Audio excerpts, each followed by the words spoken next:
ਉਹਨਾਂ ਨੂੰ ਤਾਂ ਸਿਰਫ ਇੱਕ ਪਤਾ ਹੈ, ਇਨਫਲੇਸ਼ਨ ਕਹਿ ਰਹੇ ਹੈ। ਮੈਂ ਮੰਨਣਾ ਇੱਕ ਟਾਈਮ ਦੇ ਉੱਤੇ 8.1% ਵੀ ਸੀਗੀ, ਬਟ ਦ ਪੁਆਇੰਟ ਇਜ਼ ਕਿ ਇਨਫਲੇਸ਼ਨ ਨੂੰ ਅਸੀਂ ਮੈਜਰ ਕਿਵੇਂ ਕਰ ਰਹੇ ਹਾਂ। ਅਸੀਂ ਵਾਰ ਨੂੰ ਰੋਕਣ ਦਾ ਕੰਮ ਨਹੀਂ ਕੀਤਾ, ਵਾਰ ਨੂੰ ਫਿਊਲ ਹੀ ਕੀਤਾ, ਉਹਨੂੰ ਫੰਡ ਕੀਤਾ। ਇੱਕ ਬੰਨੇ ਅਸੀਂ ਕਹਿੰਦੇ ਹਾਂ ਕਿ ਇੱਥੇ ਜੌਬਾਂ ਨਹੀਂ ਹੈਗੀਆਂ। ਜੌਬਾਂ ਇਸ ਲਈ ਨਹੀਂ ਕਿਉਂਕਿ ਜੌਬਾਂ ਕੋਈ ਹੋਰ ਬੰਦੇ ਕਰ ਰਹੇ ਨੇ, ਜਿਹੜੀ ਕਿ ਮੈਨੂੰ ਮਿਲਣੀ ਚਾਹੀਦੀ ਸੀ ਉਹ ਇੱਕ ਐਸੇ ਇਮੀਗ੍ਰੈਂਟ ਨੂੰ ਮਿਲ ਰਹੀ ਜਿਹਦਾ ਕੋਈ ਸਟੇਟਸ ਨਹੀਂ ਹੈ। ਡਿਜੀਟਲ ਕਰੰਸੀ ਮਤਲਬ ਤੁਹਾਡੇ ਕੋਲ ਕੁਝ ਨਹੀਂ, ਯੂ ਡੋਂਟ ਓ ਐਨੀਥਿੰਗ, ਸਾਰਾ ਕੁਝ ਬੈਂਕ ਉਹ ਕਰ ਰਹੇ। ਉਹਦਾ ਸਰਵੇ ਅਸੀਂ ਆਪਣੇ ਚੈਨਲ ਤੇ ਵੀ ਪਾਇਆ ਸੀਗਾ। ਬੈਂਕ ਆਫ ਕੈਨੇਡਾ ਕਹਿੰਦਾ ਕਿ ਆਪਣੀ ਵਿਊ ਦਿਓ, ਅਸੀਂ ਉਹ ਸਿਸਟਮ ਤਿਆਰ ਕਰ ਰਹੇ ਹਾਂ ਡਿਜੀਟਲ ਕਰੰਸੀ ਦਾ। ਆਪੋਜੀਸ਼ਨ ਪਾਰਟੀ ਉਹਨੂੰ ਅਪੋਜ਼ ਕਰ ਰਹੀ ਹੈ। ਜੀ ਤੁਸੀਂ ਮੈਂ ਹੋ ਸਕਦਾ ਹੈ ਗੱਡੀ ਅਵੋਇਡ ਕਰ ਲਈਏ ਕਿ ਗੈਸ ਦੇ ਵਿੱਚ ਮੈਂ ਨਹੀਂ ਅਫੋਰਡ ਕਰ ਸਕਦਾ, ਪਰ ਮੈਂ ਬੱਚਿਆਂ ਨੂੰ ਤੇ ਰੋਟੀ ਦੇਣੀ, ਮੈਂ ਖੁਦ ਰੋਟੀ ਖਾਣੀ ਹੈ। I'm going to stop you here, it's not 72, it's 90 years now. 90 ਸਾਲ ਕਿਉਂਕਿ ਜਿਸ ਰੇਟ ਤੇ ਇੰਟਰਸਟ ਰੇਟ ਵਧ ਰਹੇ ਨੇ ਉਸ ਰੇਟ ਤੇ ਸਾਡੇ ਵੇਜਸ ਨਹੀਂ ਵਧ ਰਹੇ। ਡਿਪਟੀ ਪ੍ਰਾਈਮ ਮਿਨਿਸਟਰ ਨੇ ਕਿਹਾ ਸੀਗਾ ਕ੍ਰਿਸਟੀਆ ਫਰੀਡਲੈਂਡ ਦੇ ਕਿ ਅਗਰ ਮਹਿੰਗਾਈ ਲੱਗਦੀ ਹੈ ਤੇ ਆਪਣੇ ਡਿਜ਼ਨੀ ਦੇ ਕਨੈਕਸ਼ਨ ਕਟਾਤੇ ਜਾਣ। ਹੁਣ ਉਹ ਗਰੋਸਰੀ ਦੇ ਰੇਟਸ ਇੰਨੇ ਹੈ ਕਿ you can't have even a healthy meal for yourself। ਕਿਉਂ? They are so expensive. 2019 ਚ ਜਿਹੜਾ ਘਰ ਦੀ ਵੈਲਿਊ 6 ਲੱਖ ਸੀਗੀ, ਅੱਜ ਉਸ ਘਰ ਦੀ ਵੈਲਿਊ 1.8 1.9 ਮਿਲੀਅਨ ਹੈ। ਸੋ ਕੀ ਬੈਂਕ ਪ੍ਰੋਫਿਟ ਕਮਾ ਰਹੇ ਹੈ, ਟੈਕਸ ਪੇਅਰ ਦਬ ਰਹੇ ਕਰਜ਼ੇ ਥੱਲੇ। ਜੇ ਮੈਂ $100 ਬਣਾਉਣਾ ਹੈ ਤੇ ਮੈਂ $33 ਆਪਣੀ ਰਹਿਣ ਦੇ ਬਾਰੇ ਖਰਚ ਕਰ ਸਕਣਾ ਤੇ ਫਿਰ ਮੈਂ $66 ਜਿਹੜਾ ਹੈ ਉਹਦੇ ਨਾਲ ਮੈਂ ਬਾਕੀ ਖਰਚੇ ਚਲਾਉਣਾ, ਜਿਸ 'ਚ ਗਰੋਸਰੀ ਹੈ, ਮੇਰੀਆਂ ਕਾਰਾਂ ਦੀਆਂ ਪੇਮੈਂਟਾਂ ਹੈ, ਬਾਕੀ ਖਰਚੇ ਨੇ। ਸੀਬਾ ਲੋਨ 31 ਦਸੰਬਰ ਡੈਡਲਾਈਨ ਹੈ। ਬਿਜ਼ਨੈਸਿਸ ਨੂੰ ਸਰਕਾਰ ਨੇ ਸਪੋਰਟ ਕੀਤਾ ਕੋਵਿਡ 'ਚ, ਹੁਣ ਉਹ ਪੈਸਾ ਵਾਪਸ ਕਰਨਾ ਤੇ ਇੰਨੇ ਪੈਸੇ ਲੈ ਕੇ ਜਾਣਾ ਔਰ ਉਹਨੂੰ ਮੌਰਗੇਜ ਨੂੰ ਸਰਵਿਸ ਕਰਨਾ, ਹਾਊ ਡਿਫਿਕਲਟ ਇਟ ਇਜ਼। ਕੁਝ ਲੋਕਾਂ ਨੇ ਸੋਸ਼ਲ ਮੀਡੀਆ ਤੇ ਪਾਇਆ ਕਿ ਬੈਂਕਾਂ ਨੇ ਬਿਨਾਂ ਦੱਸੇ ਉਹਨਾਂ ਦੀ ਜਿਹੜੀ ਐਮੋਰਟਾਈਜੇਸ਼ਨ ਹੈ 25 ਸਾਲ ਜਾਂ 35 ਸਾਲ ਹੁੰਦੀ ਸੀ, ਉਹ 72 ਸਾਲ ਤੱਕ ਕਰਤੀ ਹੈ। ਇਸ ਵੇਲੇ ਸਭ ਤੋਂ ਜ਼ਿਆਦਾ ਜਿਹੜਾ ਪੈਸਾ ਬਣਾ ਰਹੇ ਬੈਂਕ ਬਣਾ ਰਹੇ। 2500 ਨੂੰ ਮੈਂ ਕਿਵੇਂ ਖਰਚਣਾ ਕਿਵੇਂ ਨਹੀਂ ਖਰਚਣਾ, ਕਿਉਂਕਿ ਜਦੋਂ ਮੈਂ ਟ੍ਰਾਂਸਫਰ ਵੀ ਕਰਨਾ, ਕੋਈ ਚੀਜ਼ ਬਾਏ ਕਰਨੀ ਹੈ, ਉਹ ਮੇਰੇ ਡਿਜੀਟਲ ਪੋਰਟਫੋਲੀਓ 'ਚ ਉੱਥੇ ਚਲੀ ਜਾਣੀ। ਹੁਣ 1800 ਜੇ ਮੇਰੇ 'ਚ 72 ਜੋੜ ਦੋਗੇ ਤੇ ਮੈਂ 105 ਸਾਲ ਦੇ ਕਰੀਬ ਹੋਵਾਂਗਾ ਜਦੋਂ ਨੂੰ ਮੇਰਾ ਘਰ ਪੇ ਆਫ ਹੋਏਗਾ। ਪਲੀਜ਼ ਮੇਰੀ ਰਿਕੁਐਸਟ ਹੈ ਤੁਹਾਨੂੰ ਸਾਰਿਆਂ ਨੂੰ, ਅਸੀਂ ਕੋਈ ਅਨਪੜ੍ਹ ਨਹੀਂ ਹੈ, ਅਸੀਂ ਕੋਈ ਬੇਵਕੂਫ ਨਹੀਂ ਹੈ। I would say shame on the government, do something, people are hurting badly.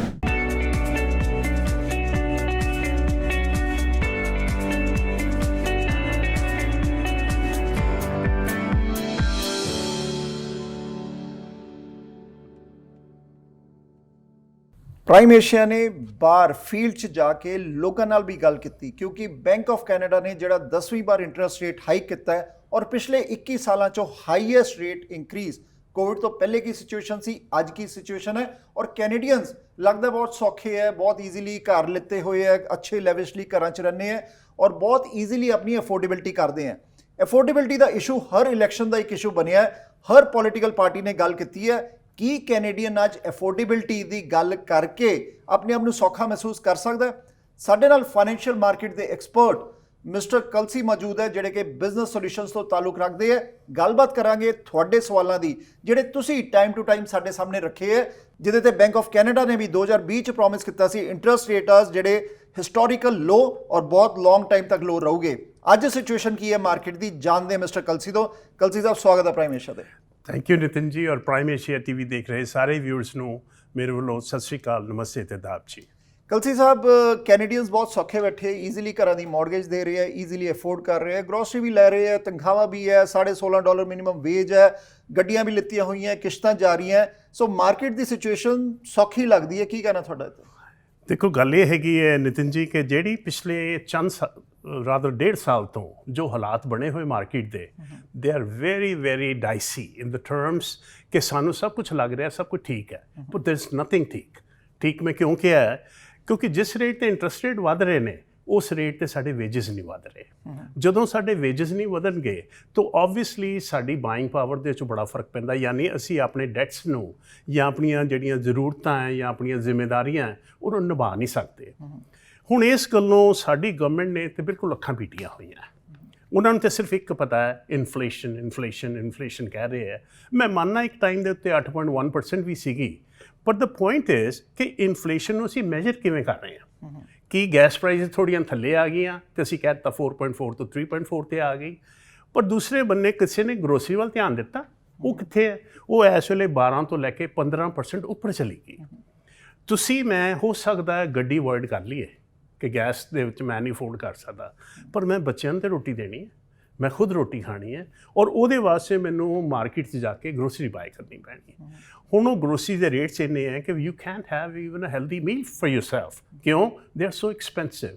So end of the day what I want to say is ਕਿ ਗਵਰਨਮੈਂਟ ਨੇ ਕੀ ਕੀਤਾ, ਇਨਫਲੇਸ਼ਨ ਕਹਿ ਕੇ ਟਾਰਗੇਟ ਇਨਫਲੇਸ਼ਨ ਨਹੀਂ ਕੀਤੀ। ਟਾਰਗੇਟ ਦਾ ਮਤਲਬ ਕਿਹੜਾ ਸੈਕਟਰ ਹੈ ਜਿਹੜਾ ਜ਼ਿਆਦਾ ਹਰਟ ਕਰ ਰਿਹਾ। ਜੇ ਗਰੋਸਰੀ ਯਾਨੀ ਫੂਡ ਪ੍ਰਾਈਸਿਸ ਹਰਟ ਕਰ ਰਹੀਆਂ ਸੀ, ਸਾਨੂੰ ਉੱਥੇ ਟਾਰਗੇਟ ਕਰਨਾ ਚਾਹੀਦਾ ਵੀ ਇਹਨੂੰ ਕਿਸ ਤਰ੍ਹਾਂ ਥੱਲੇ ਲਿਆਈਏ ਤਾਂ ਕਿ ਬਾਕੀ ਚੀਜ਼ਾਂ ਨਾਰਮਲ ਚੱਲਣ। ਪਰ ਜੇ ਅਸੀਂ ਇਹ ਕਹੀਏ CPI ਨੂੰ, ਕੰਜ਼ਿਊਮਰ ਇੰਡੈਕਸ ਨੂੰ ਲੈ ਕੇ ਚੱਲੀਏ, ਫਿਰ ਤਾਂ ਇੱਕ ਬੜੀ ਵੈਸਟ ਜੀ ਕੈਲਕੂਲੇਸ਼ਨ ਹੈ। CPI ਕੰਜ਼ਿਊਮਰ ਪ੍ਰੋਟੈਕਸ਼ਨ ਜਿਹੜਾ ਇੰਡੈਕਸ ਹੈ, ਆਮ ਲੋਕਾਂ ਨੂੰ ਸ਼ਾਇਦ ਸਮਝ ਨਾ ਆਏ, ਜਿਹੜੇ ਲੇਮੈਨ ਹੈ, ਅਗਰ ਲੇਮੈਨ ਲੈਂਗੁਏਜ 'ਚ ਤੁਸੀਂ ਸਮਝਾਓ ਕਿ ਅਸੀਂ ਮੌਰਗੇਜਾਂ ਆਪਣੀਆਂ ਦੇ ਪਾ ਰਹੇ ਹਾਂ ਔਰ ਕੋਈ ਫਿਗਰਸ ਸ਼ੇਅਰ ਕਰਨਾ ਚਾਹੋ, ਕੋਵਿਡ ਤੋਂ ਪਹਿਲੇ ਕੀ ਇੰਟਰਸਟ ਰੇਟ ਸੀਗਾ, ਅੱਜ ਕੀ ਇੰਟਰਸਟ ਰੇਟ ਹੈ ਪ੍ਰਾਈਮ ਦਾ, ਔਰ ਕੀ ਮੌਰਗੇਜ, ਕਿਉਂਕਿ ਤੁਸੀਂ ਬੈਂਕਰਪਸੀਜ਼ ਦੀ ਵੀ ਐਡਵਾਈਸ ਦਿੰਦੇ ਹੋ ਕਿ ਉਹਨਾਂ ਨੂੰ ਸਲਾਹ ਦਿੰਦੇ ਹੋ ਕਿਸ ਹਿਸਾਬ ਨਾਲ ਆਪਣਾ ਕਰਜ਼ਾ ਬਚਾਇਆ ਜਾ ਸਕਦਾ ਹੈ, ਤੁਹਾਡਾ ਕੀ ਕਹਿਣਾ ਹੈ ਇਸ ਸਾਰੇ ਸਿਚੁਏਸ਼ਨ ਤੇ ਕਿ ਕੀ ਇੰਟਰਸਟ ਰੇਟ ਪਹਿਲੇ ਕੋਵਿਡ ਤੋਂ ਠੀਕ ਸੀਗਾ ਜਾਂ 11 ਵਾਰ 10 ਵਾਰ ਜਿਹੜੇ ਬਚ ਚੁੱਕੇ ਤੇ ਲੋਕ ਸਫਰ ਕਰ ਰਹੇ? ਦੇਖੋ ਜੀ, ਇਹ 'ਚ ਤਾਂ ਕੋਈ ਡਾਊਟ ਨਹੀਂ ਹੈ ਨਿਤਿਨ ਜੀ ਕਿ ਕੋਵਿਡ ਤੋਂ ਪਹਿਲਾਂ ਇੰਟਰਸਟ ਰੇਟ ਵਿਦਿਨ ਕੰਟਰੋਲ ਸੀਗੇ। ਲੋਕਾਂ ਦੀਆਂ ਪੇਮੈਂਟਾਂ ਔਖੀਆਂ ਸੌਖੀਆਂ ਚਲਾ ਰਹੇ ਸੀ। ਕਹਿਣ ਦਾ ਮਤਲਬ ਇੱਕ ਦੀ ਜਗ੍ਹਾ 2 ਜੌਬਾਂ ਵੀ ਕਰ ਰਹੇ ਸੀ, 3 ਵੀ ਕਰ ਰਹੇ ਸੀ, ਪਰ ਉਹਦੇ ਨਾਲ ਉਹਨਾਂ ਦੇ ਐਕਸਪੈਂਸਿਸ ਜਿਹੜੇ ਮੀਟ ਵਿਦ ਹੋ ਰਹੇ ਸੀ।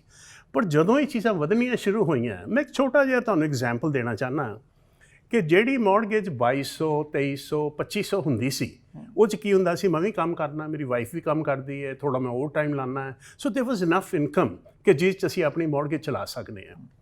ਹੁਣ ਅਸੀਂ ਫਾਈਨੈਂਸ਼ੀਅਲ ਐਸਪੈਕਟ 'ਤੇ ਆਈਏ, ਸਾਡੇ ਕੋਲ ਇੱਕ ਫਾਰਮੂਲਾ ਹੈ ਕਿ ਅਸੀਂ $1 'ਚੋਂ ਕਿੰਨੇ ਪੈਸੇ ਜਾਂ ਕਿੰਨੇ ਹਿੱਸਾ ਆਪਣੇ ਰਹਿਣ ਦੇ ਉੱਤੇ ਖਰਚ ਸਕਦੇ ਹਾਂ। That is 1/3। ਜੇ ਮੈਂ $100 ਬਣਾਉਣਾ ਹੈ ਤੇ ਮੈਂ $33 ਆਪਣੀ ਰਹਿਣ ਦੇ ਬਾਰੇ ਖਰਚ ਕਰ ਸਕਦਾ ਤੇ ਫਿਰ ਮੈਂ $66 ਜਿਹੜਾ ਹੈ ਉਹਦੇ ਨਾਲ ਮੈਂ ਬਾਕੀ ਖਰਚੇ ਚਲਾਉਣਾ, ਜਿਸ 'ਚ ਗਰੋਸਰੀ ਹੈ, ਮੇਰੀਆਂ ਕਾਰਾਂ ਦੀਆਂ ਪੇਮੈਂਟਾਂ ਹੈ, ਬਾਕੀ ਖਰਚੇ ਨੇ। ਹੁਣ ਇਸ ਵੇਲੇ ਸਿਚੁਏਸ਼ਨ ਕੀ ਹੋ ਗਈ ਹੈ, ਜੇ ਮੈਂ ਗਰੋਸਰੀ ਟੇਬਲ ਚੱਲਾਂ, ਜਿਨ੍ਹਾਂ ਸਪੈਸ਼ਲੀ ਲੋਕਾਂ ਨੇ ਪਿਛਲੇ 2 ਸਾਲ 'ਚ ਘਰ ਬਾਏ ਕੀਤੇ ਹੈ, ਉਹਨਾਂ ਦਾ ਸਾਰਾ ਮਿਲੀਅਨ ਪਲੱਸ ਦੇ ਘਰ ਨੇ। ਠੀਕ ਹੈ। ਸੋ ਐਵਰੇਜਲੀ 1 ਮਿਲੀਅਨ ਦੀ ਮੌਰਗੇਜ ਹਰ ਬੰਦਾ ਕੈਰੀ ਕਰ ਰਿਹਾ। ਬਿਲਕੁਲ। ਅੱਜ 1 ਮਿਲੀਅਨ ਦੀ ਤੁਹਾਡੇ ਉੱਤੇ ਮੌਰਗੇਜ ਹੋਵੇ ਤੇ ਉਹਦੀ ਮਿਨੀਮਮ ਪੇਮੈਂਟ ਹੈਗੀ ਹੈ $7,000। 7,000 1 ਮਿਲੀਅਨ ਦੀ ਮੌਰਗੇਜ ਦੇ ਉੱਪਰ। ਹਾਲੇ ਸਿਰਫ ਮੈਂ ਮੌਰਗੇਜ ਦੀ ਗੱਲ ਕੀਤੀ ਹੈ। ਫਿਰ ਮੈਂ ਆ ਜਾ ਟੈਕਸ ਤੇ, ਪ੍ਰੋਪਰਟੀ ਟੈਕਸ ਅਕ੍ਰੋਸ ਦ ਟੇਬਲ 6,000 ਹੈ। ਠੀਕ ਹੈ। $500 ਉਹ ਲਾ ਲਓ, 7500 ਹੋ ਗਿਆ। ਹੁਣ ਆ ਜਾਈਏ ਯੂਟਿਲਿਟੀਜ਼ ਤੇ, ਅਕ੍ਰੋਸ ਦੀ ਟੇਬਲ 500 ਲਾ ਲਓ। ਠੀਕ ਹੈ। 8,000 ਹੋ ਗਿਆ। ਹੁਣ $8,000 ਭਾਵੇਂ ਮੈਂ ਟਰੱਕ ਚਲਾਵਾਂ ਤੇ ਮੈਂ ਫੈਕਟਰੀ 'ਚ ਕੰਮ ਕਰਾਂ ਜਾਂ ਕਿਤੇ ਕੰਮ ਕਰਾਂ, $8,000 ਤੇ ਮੈਨੂੰ ਚਾਹੀਦਾ ਮੌਰਗੇਜ ਨੂੰ ਪੇਮੈਂਟ ਕਰਨਾ। ਬਿਲਕੁਲ। ਐਜ਼ ਪਰ ਕੈਲਕੂਲੇਸ਼ਨਸ, ਜੇ ਤੁਸੀਂ 8,000 ਨੂੰ ਸਰਵਿਸ ਕਰਨਾ ਹੈ, ਤੁਹਾਡੀ ਮਿਨੀਮਮ ਟੇਕ ਹੋਮ 20,000 ਹੋਣੀ ਚਾਹੀਦੀ। Of course. ਤੁਸੀਂ ਮੈਨੂੰ ਇਹ ਦੱਸੋ ਕਿੰਨੇ ਕੁ ਲੋਕ ਆ ਕੈਨੇਡਾ 'ਚ ਕਿ ਜਿਹੜਾ ਟੇਕ ਹੋਮ $20,000 ਲੈ ਜਾਂਦੇ ਨੇ? ਜੇ ਮੈਂ ਕਹਾਂ ਤੇ ਮੈਂ ਵੀ ਨਹੀਂ ਲੈ ਕੇ ਜਾਂਦਾ ਟੇਕ ਹੋਮ। ਟੇਕ ਹੋਮ ਦਾ ਮਤਲਬ ਜਿਹੜਾ ਮੇਰੇ ਨੂੰ ਸਭ ਕਲੀਅਰ ਆਫ ਆਲ ਖਰਚੇ, ਤੇ ਇੰਨੇ ਪੈਸੇ ਲੈ ਕੇ ਜਾਣਾ ਔਰ ਉਹਨੂੰ ਮੌਰਗੇਜ ਨੂੰ ਸਰਵਿਸ ਕਰਨਾ, how difficult it is. And honestly ਇਸ ਵੇਲੇ ਸਾਡਿਆਂ ਦੀ ਇੱਕ ਮੋਰਲ ਆਬਲੀਗੇਸ਼ਨ ਹੈ ਕਿਸੇ ਨਾ ਕਿਸ ਤਰ੍ਹਾਂ ਮੌਰਗੇਜ ਪੇ ਕਰੀਏ। ਫੋਰ ਐਗਜ਼ਾਮਪਲ, ਮੇਰੇ ਕੋਲ $4,000 ਹੈ, 4,000 ਸ਼ਾਰਟ ਪੈ ਰਿਹਾ। ਹੁਣ ਮੈਂ ਕੀ ਕਰ ਰਿਹਾ? ਮੈਂ ਆਪਣੇ ਕ੍ਰੈਡਿਟ ਕਾਰਡ 'ਚੋਂ ਪੈਸਾ ਕੱਢ ਰਿਹਾ, ਮੈਂ ਆਪਣੀ ਲਾਈਨ ਆਫ ਕ੍ਰੈਡਿਟ 'ਚੋਂ ਪੈਸਾ ਕੱਢ ਰਿਹਾ ਤੇ ਮੈਂ ਹਰ ਮਹੀਨੇ ਆਪਣੀ ਆਬਲੀਗੇਸ਼ਨ ਮੀਟ ਵਿਦ ਕਰ ਰਿਹਾ। ਇੱਕ ਚੀਜ਼ ਦਾ ਅਹਿਸਾਸ ਅਸੀਂ ਨਹੀਂ ਲਾ ਰਹੇ ਕਿ ਇੱਕ ਬੰਨੇ ਤੇ ਮੈਂ ਮੌਰਗੇਜ ਹੋਲਡ ਕਰ ਰਿਹਾ, ਦੂਸਰੇ ਬੰਨੇ ਮੇਰਾ ਪਰਸਨਲ ਡੈਟ ਵੱਧਦਾ ਜਾ ਰਿਹਾ। ਇਸ ਵੇਲੇ ਸਟੈਟਸ ਕੈਨੇਡਾ ਕੀ ਕਹਿੰਦਾ ਹੈ ਕਿ ਸਾਡਾ ਡੈਟ ਇੰਨਾ ਜ਼ਿਆਦਾ ਵੱਧ ਗਿਆ ਹੈ ਕਿ ਕਿਸੇ ਕੋ ਸਾਂਭਿਆ ਨਹੀਂ ਜਾਣਾ। ਕੰਟਰੀ ਦਾ ਡੈਟ ਕਿ personal debt? Personal and country both. ਇਸ ਵੇਲੇ ਜਿਸ ਸਿਚੁਏਸ਼ਨ 'ਚ ਅਸੀਂ ਬੈਠੇ ਹਾਂ, it is so kind of unwanted or embarrassing ਹੈ ਕਿ ਅਸੀਂ ਕਹਿੰਦੇ ਤੇ ਹਾਂ ਆਪਣੇ ਆਪ ਨੂੰ G8 ਕੰਟਰੀ 'ਚ, ਪਰ ਅਸੀਂ ਥਰਡ ਵਰਲਡ ਕੰਟਰੀ ਬਣ ਗਏ ਆਲਮੋਸਟ। ਇੰਨਾ ਕਰਜ਼ਾ ਹੈ ਸਾਡੇ ਤੇ ਸਾਡੀ ਗਵਰਨਮੈਂਟ ਸਿਰਫ ਡਾਲਰ ਪ੍ਰਿੰਟ ਕਰ ਕਰਕੇ ਵੰਡੀ ਜਾ ਰਹੀ ਹੈ। ਉਹਦਾ ਭਾਰ ਕਿਤੇ ਪੈ ਰਿਹਾ? ਤੁਹਾਡੇ ਤੇ ਮੇਰੇ ਤੇ, ਯਾਨੀ ਟੈਕਸ। ਕਲਸੀ ਸਾਹਿਬ, ਇੱਥੇ ਹੀ ਸਵਾਲ ਹੈ ਕਿ ਤੁਸੀਂ ਕਿਹਾ ਡਾਲਰ ਪ੍ਰਿੰਟ ਕਰ ਰਹੀ ਹੈ ਸਰਕਾਰ, ਕਾਫੀ ਪ੍ਰਿੰਟ ਕੀਤੇ ਔਰ ਉਹ ਖਰਚਾ ਕਰੀ ਜਾ ਰਹੀ ਹੈ। ਓਪੋਜੀਸ਼ਨ ਪਾਰਟੀ ਦਾ ਕਹਿਣਾ ਹੈ ਕਿ ਇਨਫਲੇਸ਼ਨ ਨਹੀਂ, ਆ ਜਿਹੜੀ ਗਵਰਨਮੈਂਟ ਦੀ ਸਪੈਂਡਿੰਗ ਹੈ, ਜਿਹੜੀ ਕੋਵਿਡ 'ਚ ਹੋਈ ਜਾਂ ਜਿਹੜਾ ਯੂਕਰੇਨ ਦੀ ਵੀ ਗੱਲ ਕਰ ਲਈਏ, ਵਾਰ ਲੱਗੀ ਹੈ, ਅਸੀਂ ਵਾਰ ਨੂੰ ਰੋਕਣ ਦਾ ਕੰਮ ਨਹੀਂ ਕੀਤਾ, ਵਾਰ ਨੂੰ ਫਿਊਲ ਹੀ ਕੀਤਾ, ਉਹਨੂੰ ਫੰਡ ਕੀਤਾ।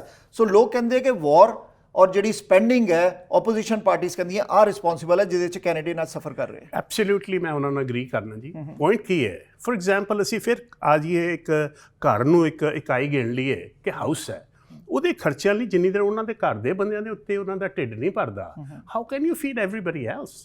ਦੇਖੋ, ਜਿੱਦਣ ਦੀ ਯੂਕਰੇਨ ਵਾਰ ਲੱਗੀ ਹੈ ਅੱਜ ਤੱਕ 1,39,000 ਅਸੀਂ ਰਿਫਿਊਜੀ ਯੂਕਰੇਨ ਤੋਂ ਲੈ ਲਏ ਨੇ।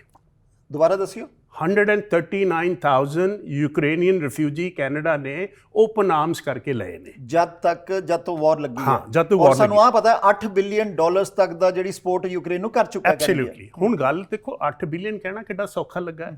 ਇੱਥੇ ਤੇ ਆਪਣੇ ਬੰਦਿਆਂ ਨੂੰ ਪੈਸਾ ਦੇਣ ਨੂੰ ਹੈ ਨਹੀਂ।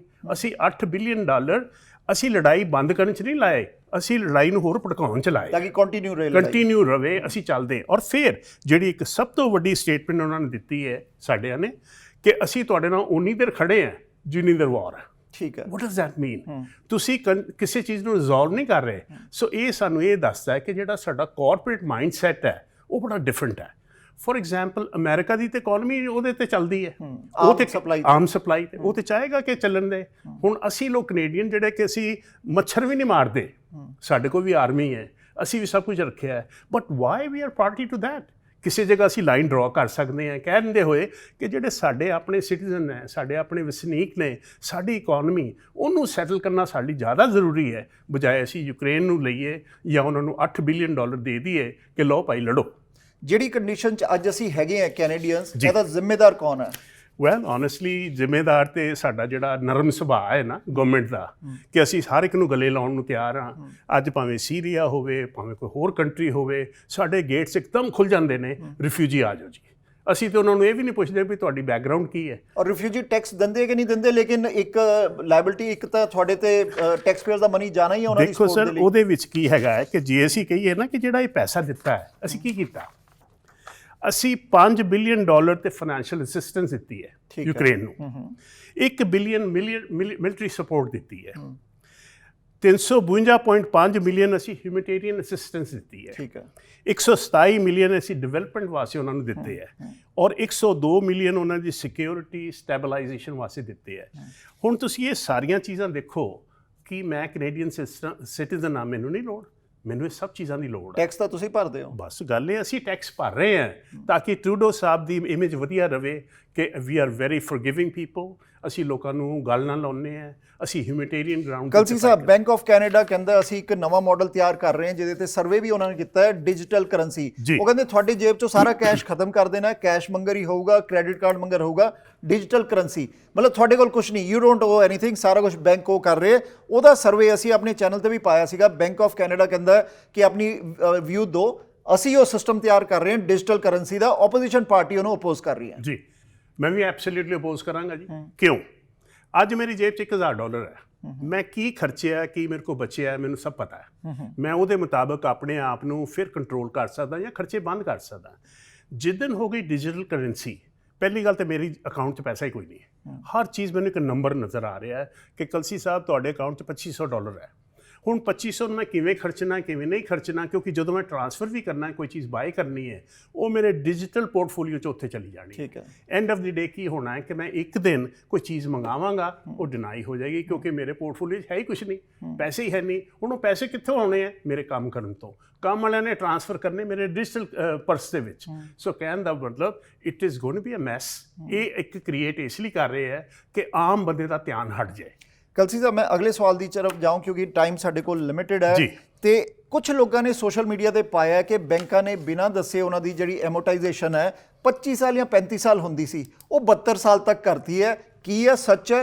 ਔਰ ਕੀ ਬੈਂਕ ਬਿਨਾਂ ਤੁਹਾਨੂੰ ਦੱਸੇ ਆ ਤੁਹਾਡੀ ਜਿਹੜੀ ਕਿਸ਼ਤਾਂ ਨਾ ਵਧਣ ਤੇ ਤੁਹਾਡੀਆਂ ਜਿਹੜੇ ਐਮੋਰਟਾਈਜੇਸ਼ਨ ਵਧਾ ਦੇ? I'm going to stop you here. It's not 72, it's 90 years now. 90 ਸਾਲ। 90 ਸਾਲ। ਕਲਸੀ ਸਾਹਿਬ, ਅਗਰ 35-40 ਸਾਲ 'ਚ ਕਿਸੇ ਨੇ ਘਰ ਲਿੱਤਾ 40 ਇਅਰਸ ਦੇ ਅੰਦਰ, ਤੇ ਮਤਲਬ 90 ਸਾਲ ਲਾ ਲਓ ਕਿ 130 ਸਾਲ 140 ਸਾਲ ਸਾਡੀ ਕਿਸ਼ਤਾਂ ਵੀ ਨਹੀਂ। ਉਹ ਤੇ ਚਲਾ ਗਿਆ, ਬੰਦਾ ਮਰ ਜਾਏਗਾ ਪਰ ਉਹਦਾ ਘਰ ਨਹੀਂ ਪੇ ਆਫ ਹੋਏਗਾ। ਸਹੀ ਗੱਲ ਹੈ। 100%। ਓਕੇ, ਦੇਖੋ ਚਲੋ 72 ਸਾਲ, 72 ਨੂੰ ਵੀ ਲਾ ਲਈਏ। ਠੀਕ ਹੈ। ਮੇਰੀ ਉਮਰ 35 ਸਾਲ ਹੈ ਮੰਨ ਲਓ, ਤੇ ਮੈਂ ਫਸਟ ਟਾਈਮ ਹੋਮ ਬਾਇਰ ਆ, ਮੈਂ ਘਰ ਲੈ ਲਿਆ। 72 ਸਾਲ ਦੀ ਤੁਸੀਂ ਮੈਨੂੰ ਮੌਰਗੇਜ ਦੇ ਕੇ ਕਿਹਾ ਜੀ $1,800 ਤੂੰ ਦੇਣਾ ਹੈ। ਕਿਉਂ? ਤੁਸੀਂ ਮੇਰੀ ਇਨਕਮ ਨੂੰ ਵਾਚ ਕਰ ਰਹੇ ਹੋ ਕਿ ਕਿੰਨਾ ਮੈਂ ਅਫੋਰਡ ਕਰ ਸਕਦਾ। ਹੁਣ 1800 ਜੇ ਮੇਰੇ 'ਚ 72 ਜੋੜ ਦੋਗੇ ਤੇ ਮੈਂ 105 ਸਾਲ ਦੇ ਕਰੀਬ ਹੋਵਾਂਗਾ ਜਦੋਂ ਨੂੰ ਮੇਰਾ ਘਰ ਪੇ ਆਫ ਹੋਏਗਾ। ਹੁਣ ਜਿਹੜੇ ਮੇਰੇ ਛੋਟੇ ਛੋਟੇ ਬੱਚੇ ਨੇ, ਮੇਰੀ ਵਾਈਫ ਹੈ, ਇੱਕ ਤੇ ਉਹ ਲਾਇਬਲ ਹੋ ਗਏ, ਅਮੂਮਨ ਤੁਸੀਂ ਦੇਖਿਆ ਘਰ ਜਦੋਂ ਅਸੀਂ ਬਾਏ ਕਰਨੇ ਆ ਸਪਾਊਸ ਦਾ ਨਾਂ ਹੁੰਦਾ, ਮੈਂ ਵੀ ਚਲੇ ਜਾਣਾ ਹੈ ਤੇ ਮੇਰੀ ਵਾਈਫ ਨੇ ਵੀ ਚਲੇ ਜਾਣਾ ਹੈ, ਪਰ ਹਾਲੇ ਵੀ ਸਾਡਾ ਡੈਟ ਪੇ ਆਫ ਨਹੀਂ ਹੋਣਾ ਜਿਹੜਾ ਕਿ ਮੇਰੇ ਬੱਚਿਆਂ ਦੇ ਉੱਤੇ ਪੈਣਾ ਹੈ। So end of the day it is absolutely absurd, they are trying to stretch it, ਤੁਹਾਨੂੰ ਮਹਿਸੂਸ ਨਾ ਹੋਵੇ। ਹੁਣ ਉਹ ਮਹਿਸੂਸ ਹੋਣ ਦਾ ਮਤਲਬ ਤੇ ਇਹ ਹੈਗਾ ਅਮਾਊਂਟ ਤੇ ਉਨੀ ਦੇਣੀ ਪੈਣੀ ਹੈ। ਫੋਰ ਐਗਜ਼ਾਮਪਲ ਜਿਨ੍ਹਾਂ ਲੋਕਾਂ ਨੇ ਪ੍ਰੀ ਕੰਸਟਰਕਸ਼ਨ 'ਚ ਕਰ ਲਿਆ 1.5 ਮਿਲੀਅਨ ਦਾ ਲਿਆ ਸੀਗਾ, ਅੱਜ ਉਹਦੀ ਵੈਲਿਊ ਨਿਕਲਦੀ ਪਈ ਹੈ 1.2 1.3, ਪਰ ਕਲੋਜ਼ਿੰਗ ਤਾਂ 1.5 ਤੇ ਹੋਣੀ ਹੈ ਨਾ। So that is the catch here. ਸਾਨੂੰ ਲੋਕਾਂ ਨੂੰ ਸਾਰਿਆਂ ਨੂੰ ਪਲੀਜ਼ ਮੇਰੀ ਰਿਕੁਐਸਟ ਹੈ ਤੁਹਾਨੂੰ ਸਾਰਿਆਂ ਨੂੰ, ਅਸੀਂ ਕੋਈ ਅਨਪੜ੍ਹ ਨਹੀਂ ਹੈ, ਅਸੀਂ ਕੋਈ ਬੇਵਕੂਫ ਨਹੀਂ ਹੈ, ਪਰ ਸਾਨੂੰ ਲੋੜ ਕੀ ਹੈ ਕਿਸੇ ਐਸੇ ਬੰਦੇ ਨਾਲ ਬੈਠਣ ਦੀ ਜਿਹੜਾ ਸਾਨੂੰ ਇਹ ਕੈਲਕੂਲੇਟ ਕਰਕੇ ਦੱਸ ਸਕੇ ਕਿ ਤੁਹਾਡੀਆਂ ਪੇਮੈਂਟਾਂ ਕਿੰਨੀਆਂ ਹੈ, ਕਿੱਥੋਂ ਪੈਸਾ ਆ ਰਿਹਾ, ਕਿੱਥੋਂ ਜਾ ਰਿਹਾ। ਸੋ ਕਹਿਣ ਦਾ ਮਤਲਬ ਸਿਰਫ ਮਿਹਨਤਾਂ ਕਰਨਾ ਨਹੀਂ। ਔਰ ਸਭ ਤੋਂ ਵੱਡੀ ਜਿਹੜੀ ਗਲਤੀ ਸਾਡੀ ਗਵਰਨਮੈਂਟ ਨੇ ਕੀਤੀ ਹੈ, ਅੱਜ ਜਿਹੜੇ ਵਿਜ਼ਟਰ ਆਏ ਨੇ ਉਹਨਾਂ ਨੂੰ ਅਸੀਂ ਕੰਮ ਕਰਨ ਦੀ ਇਜਾਜ਼ਤ ਦੇ ਦਿੱਤੀ ਹੈ। ਵਿਜ਼ਟਰ ਜਿਹੜੇ ਅੱਜ ਟਰੱਕ ਦੇ ਡਰਾਈਵਰ ਲਾਇਸੈਂਸ ਲੈ ਕੇ ਬੈਠੇ ਹੈ, ਯੂ ਜਸਟ ਇਮੈਜਿਨ ਕਿ ਮੇਰੀ job as a truck driver $28 the job ਹੈ, ਪਰ ਜਿਹੜਾ ਦੂਜਾ ਹੈ ਕੈਸ਼ ਤੇ 15 ਤੇ ਕਰੀ ਜਾ ਰਿਹਾ। ਤੁਸੀਂ ਮੇਰੀ ਜੌਬ ਨੂੰ ਵੀ ਹਰਟ ਕੀਤਾ। ਇੱਕ ਬੰਨੇ ਅਸੀਂ ਕਹਿੰਦੇ ਹਾਂ ਕਿ ਇੱਥੇ ਜੌਬਾਂ ਨਹੀਂ ਹੈਗੀਆਂ, ਜੌਬਾਂ ਇਸ ਲਈ ਨਹੀਂ ਕਿਉਂਕਿ ਜੌਬਾਂ ਕੋਈ ਹੋਰ ਬੰਦੇ ਕਰ ਰਹੇ ਨੇ, ਜਿਹੜੀ ਕਿ ਮੈਨੂੰ ਮਿਲਣੀ ਚਾਹੀਦੀ ਸੀ ਉਹ ਇੱਕ ਐਸੇ ਇਮੀਗ੍ਰੈਂਟ ਨੂੰ ਮਿਲ ਰਹੀ ਜਿਹਦਾ ਕੋਈ ਸਟੇਟਸ ਨਹੀਂ ਹੈ। So these are all factors ਜਿਹੜੇ ਕਿ ਨਿਤਿਨ ਜੀ ਕੰਟਰੀਬਿਊਟ ਕਰ ਰਹੇ ਨੇ। ਇਹ ਰਿਪਲ ਇਫੈਕਟ ਹੈ। ਕਲਸੀ ਸਾਹਿਬ ਮੈਂ ਬਿਲਕੁਲ ਸਮਝ ਗਿਆ। ਸੀਬਾ ਦੀ ਗੱਲ ਕਰੀਏ, ਸੀਬਾ ਲੋਨ 31 ਦਸੰਬਰ ਡੈਡਲਾਈਨ ਹੈ, ਬਿਜ਼ਨੈਸਿਸ ਨੂੰ ਸਰਕਾਰ ਨੇ ਸਪੋਰਟ ਕੀਤਾ ਕੋਵਿਡ 'ਚ, ਹੁਣ ਉਹ ਪੈਸਾ ਵਾਪਸ ਕਰਨਾ ਜੀ। ਤੁਸੀਂ ਬੈਂਕਰਪਸੀ ਦੀ ਵੀ ਕਰਦੇ ਹੋ ਫੀਲਡ ਦੇ ਅੰਦਰ, ਤੇ ਤੁਹਾਡੇ ਕੋਲ ਕੀ ਇਹਦੀਆਂ ਇਨਕੁਆਇਰੀਜ਼ ਹੈ? ਬਿਕੋਜ਼ ਅਸੀਂ ਸੁਣਿਆ ਮਾਰਕੀਟ 'ਚ ਲੋਕ ਕਹਿੰਦੇ ਅਸੀਂ ਨਾ ਇੰਟਰਸਟ ਰੇਟ ਦੇ ਸਕਦੇ ਹਾਂ ਹਾਈ, ਨਾ ਅਸੀਂ ਪੈਸਾ ਦੇ ਸਕਦੇ ਹਾਂ ਸਰਕਾਰ ਨੂੰ, ਅਸੀਂ ਤਾਂ ਬੈਂਕਰਪਸੀ ਕਰਾਂਗੇ। ਸੋ ਕਿੱਦਾਂ ਦਾ ਲਾਅ ਹੈ ਬੈਂਕਰਪਸੀ ਦਾ? ਤੁਸੀਂ ਪੈਸਾ ਲਓ ਤੇ ਬੈਂਕਰਪਸੀਆਂ ਕਰ ਦਿਓ, ਕੀ ਸਿਚੁਏਸ਼ਨ ਹੈ? ਦੇਖੋ, ਜਦੋਂ ਬੈਂਕਰਪਸੀ ਅਸੀਂ ਕਰੀ ਦੀ ਅਸੀਂ ਬੜੇ ਮੈਰਿਟਸ ਨੂੰ ਚੈੱਕ ਕਰਦੇ ਹਾਂ। ਠੀਕ ਹੈ ਕਿ ਇਹ ਡੈਲੀਬਰੇਟਲੀ ਕੀਤੀ ਗਈ ਹੈ ਜਾਂ ਸਟੇਜ ਕੀਤੀ ਗਈ ਹੈ ਜਾਂ ਵਾਕਈ ਤੁਹਾਡੀ ਜ਼ਰੂਰਤ ਸੀਗੀ। ਤੁਹਾਡੇ ਕੋਲ ਇਨਕੁਆਇਰੀਜ਼ ਹੈਗੀਆਂ? hundreds ਔਰ ਮੈਂ ਆਲਰੇਡੀ ਬਹੁਤ ਸਾਰੇ ਲੋਕਾਂ ਦਾ ਜਿਹੜਾ ਸੀਬਾ ਹੈ ਉਹ ਬੈਂਕਰਪਸੀ ਖਤਮ ਵੀ ਕਰ ਚੁੱਕਾ। ਠੀਕ ਹੈ, ਉਹਨਾਂ ਨੂੰ ਹੁਣ ਕੋਈ ਦੇਣ ਦੀ ਵਾਪਸੀ ਲੋੜ ਨਹੀਂ ਹੈਗੀ। ਅਸੀਂ ਉਹਨਾਂ ਦਾ ਘਰ ਵੀ ਬਚਾਉਣ ਦਾ ਦਾਅਵਾ ਕਰਨੇ ਆ, ਔਰ ਇਕੱਲਾ ਦਾਅਵਾ ਨਹੀਂ, ਅਸੀਂ ਡਿਲੀਵਰ ਕਰਨੇ ਆ। ਐਂਡ ਸਪੈਸ਼ਲੀ ਉਹ ਲੋਕਾਂ ਨੇ ਜਿਨ੍ਹਾਂ ਨੇ ਗਲਤੀ ਨਾਲ ਇੱਕ ਕਹਿ ਲਓ ਉਤਸ਼ਾਹ 'ਚ ਆਉਂਦੇ ਹੋਏ ਮਲਟੀਪਲ ਘਰ ਬੁੱਕ ਕਰ ਲਏ ਸੀ, ਅੱਜ ਉਹਨਾਂ ਕੋਲ ਕਪੈਸਿਟੀ ਨਹੀਂ ਹੈ। ਮੈਂ ਤੁਹਾਨੂੰ ਗਾਰੰਟੀ ਕਰ ਸਕਦਾ ਕਿ ਜੇ if you come down sit with us, no obligation, we can save your principal house. ਇਸ ਵੇਲੇ ਸਾਰੀ ਪ੍ਰੋਬਲਮ ਹੈ ਕਿ ਪ੍ਰਿੰਸੀਪਲ ਹਾਊਸ ਵੀ ਜਾਂਦਾ ਲੱਗ ਰਿਹਾ ਹੈ। ਬਹੁਤ ਸਾਰੇ ਲੋਕ ਹੈ ਜਿਨ੍ਹਾਂ ਨੇ ਆਪਣਾ ਸਾਰਾ ਵੇਚ ਵੱਟ ਕੇ ਹੁਣ ਜਾ ਕੇ ਬੇਸਮੈਂਟਾਂ 'ਚ ਬੈਠੇ ਹੈ। I will save your principal house. ਜਿਹੜੀਆਂ ਵੀ ਤੁਸੀਂ 1 2 3 4 ਜਿੰਨੀਆਂ ਪ੍ਰਾਪਰਟੀਆਂ ਲਈਆਂ, ਆਈ ਰਾਈਟ ਆਫ ਐਵਰੀਥਿੰਗ। ਤੁਹਾਡੇ 'ਤੇ ਕੋਈ ਲੀਗਲ ਨਹੀਂ ਐਕਸ਼ਨ ਆਏਗਾ। We can handle that, we can help you, but the bottom line is you have to reach out.